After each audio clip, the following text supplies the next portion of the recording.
Yan po ang aking luto ngayon. Patola na may hipon. Nilagyan ko yan ng sotanghon.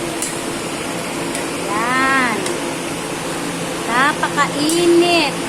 Kasing init ng panahon ngayon.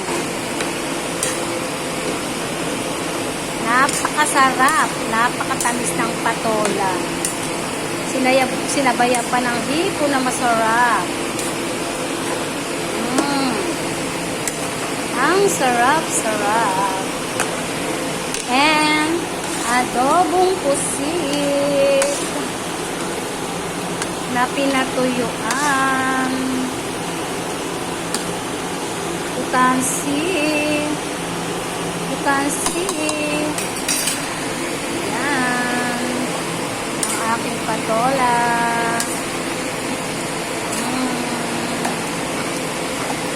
Patolang may hepon. Ang sarap.